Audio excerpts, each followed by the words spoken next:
Hi everybody, this is Nancy from the team at Community Homeworks in Kalamazoo. Thank you for tuning in to another story about the people we meet and the impact of our work. Since 2009, Community Homeworks has been working hard to help homeowners stay safely in their homes by providing critical home repairs to income-eligible people. We also offer home maintenance classes and even lend tools so we can cultivate basic skills as we build relationships across neighborhoods. This podcast, called Being Right at Home, will include stories of empowerment, stories of hope, stories of what can happen when people work together. In the words of T.S. Eliot, home is where one starts from. So let's begin.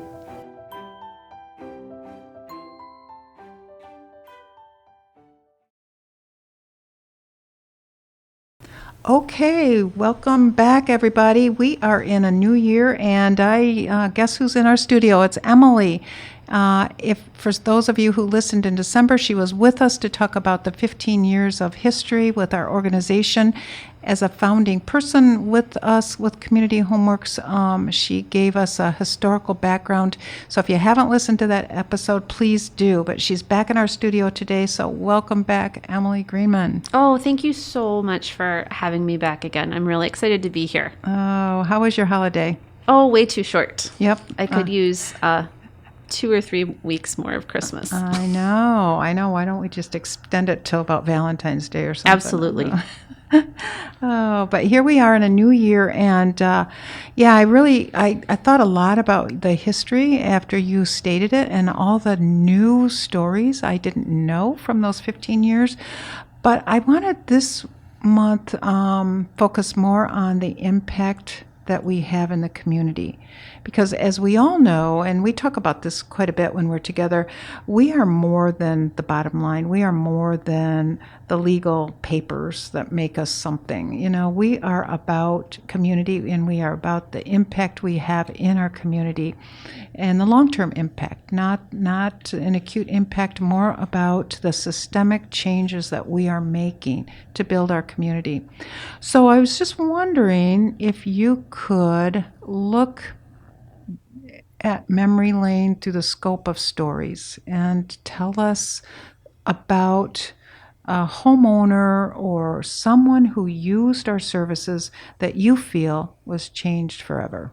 That's a really great way to ask that question, because I think we like to hear stories or success stories, but to think about it in terms of life-changing, whose life was impacted beyond just the fast critical repair fix.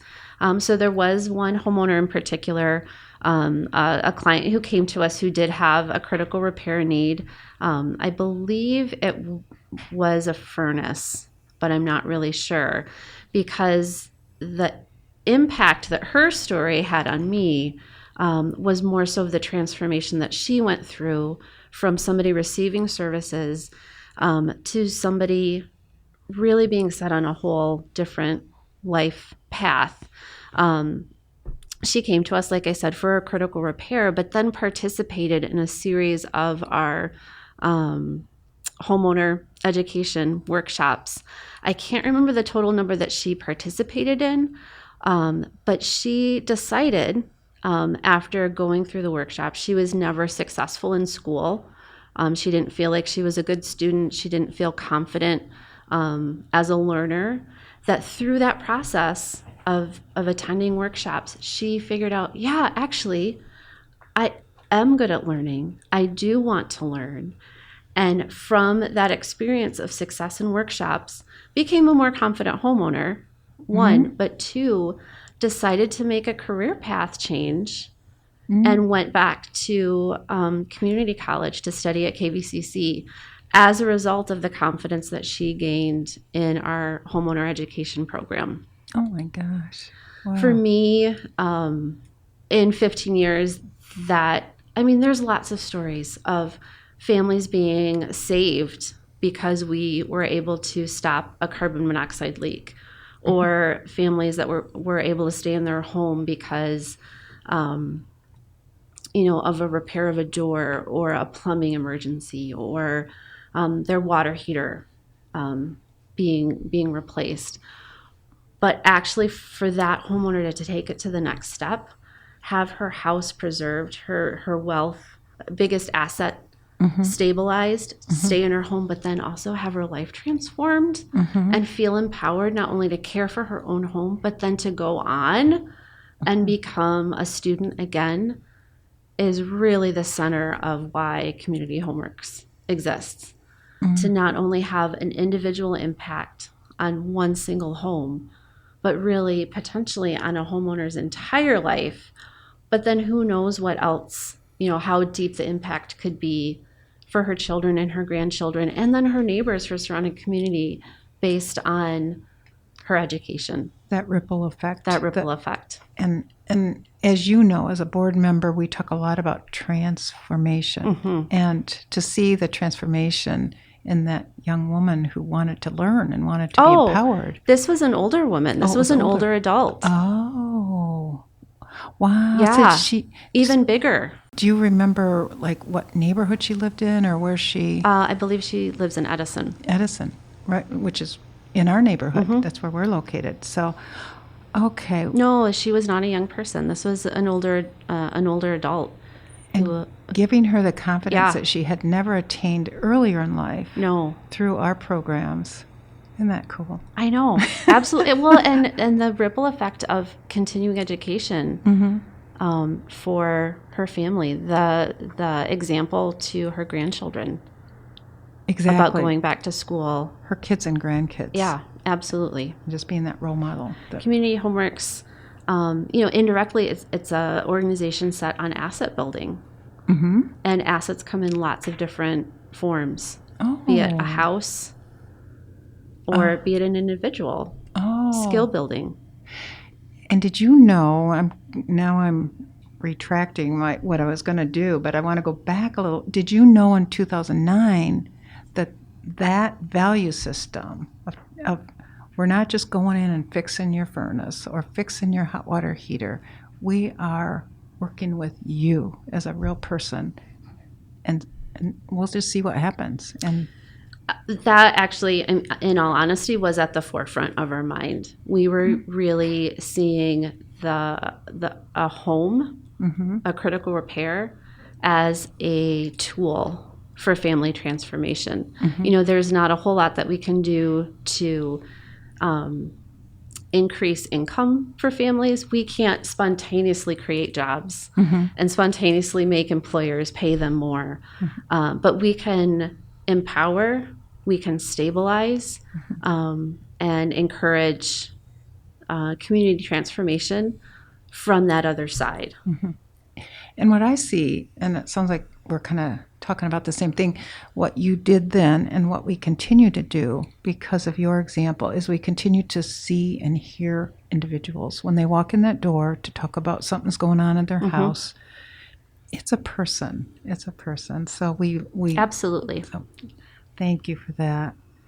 Let's deviate a little bit, Emily, and I want to ask you, you're a board member currently, and I want to ask you about the relationships we're building in the faith-based community. When did that start, and where do you see that going? And why is a nonprofit secular organization getting involved with the faith-based community? Oh, that's actually a really interesting story, too. Really, for Sean and I, this organization did grow out of a deep commitment to our faith, of living out principles that are central to who we are as people. We actually received support from a number of churches in Kalamazoo as we were starting out. Principally Trinity Lutheran Church provided us with space actually for our education program, as well as continued support monetarily. But it was really interesting.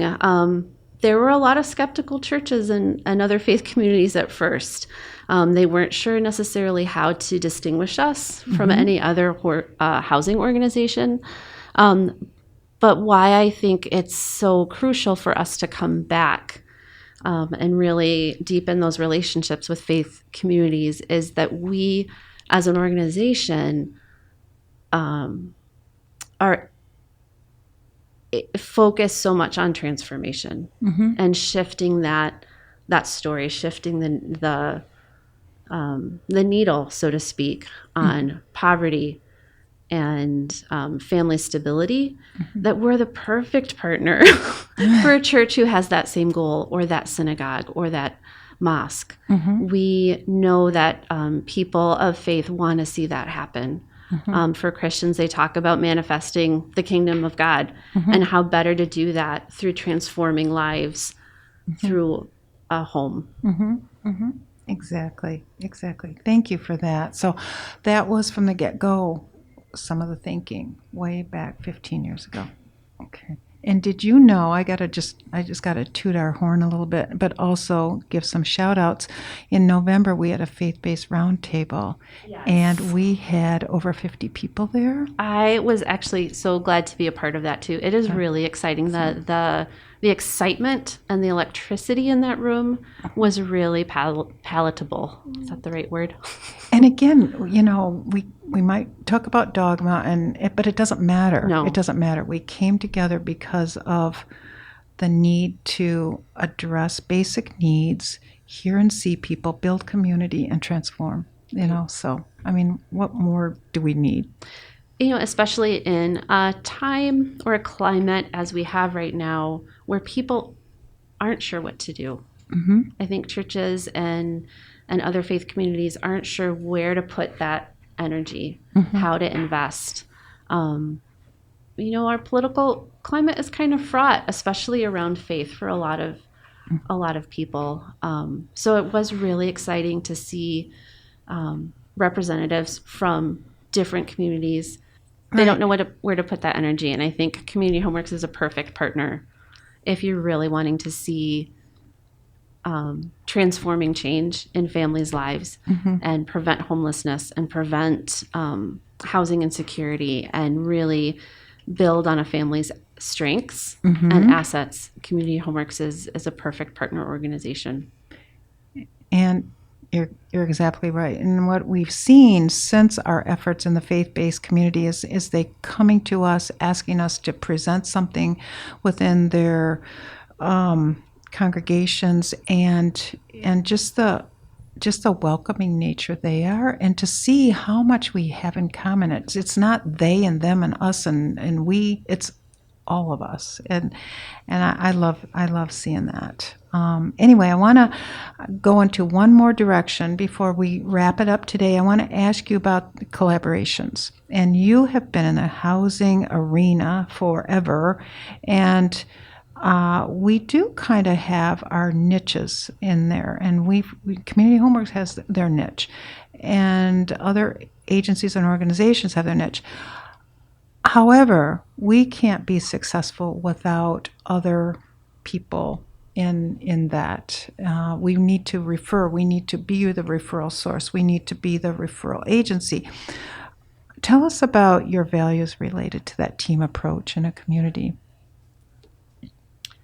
There is nothing more exhausting for a family who is facing a crisis of any sort, having to go from agency to agency to agency and make that cold call and wait for the response for the email, and go to one organization to be then told that's not the right one and you need to go to the next one.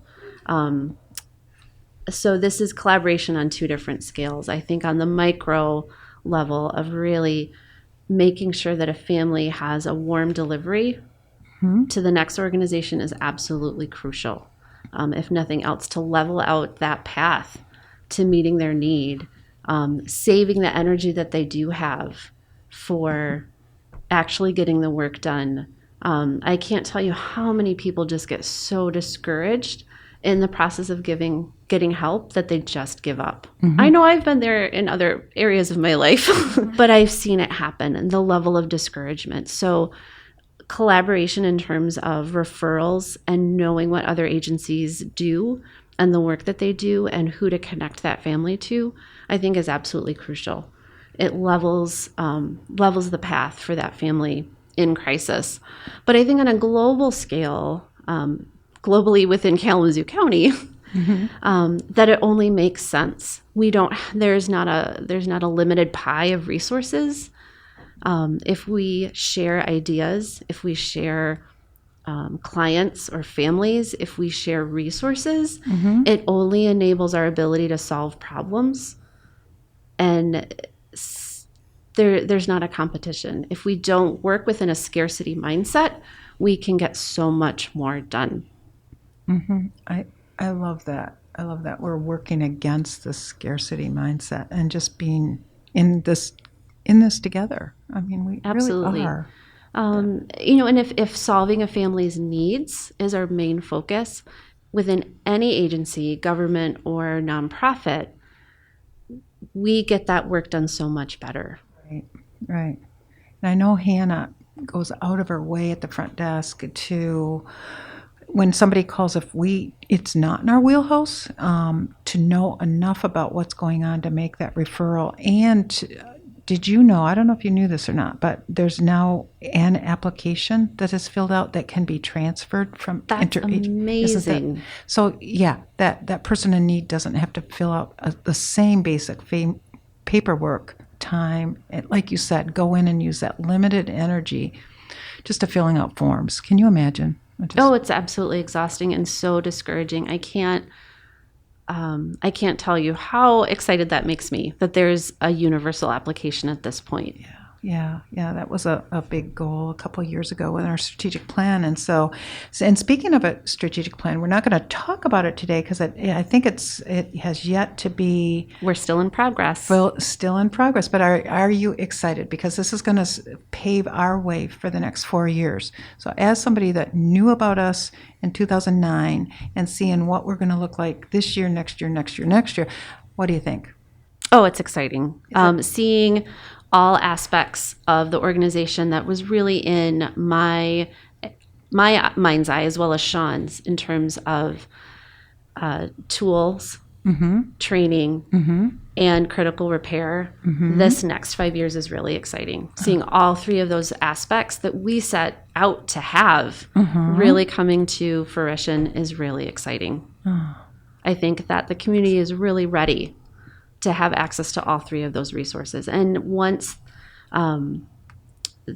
that machine is really going, I can't even imagine where we will be in another 10 to 15 years. That's just kind of mind-blowing. But it's having all three aspects of that and up and moving and running is really exciting.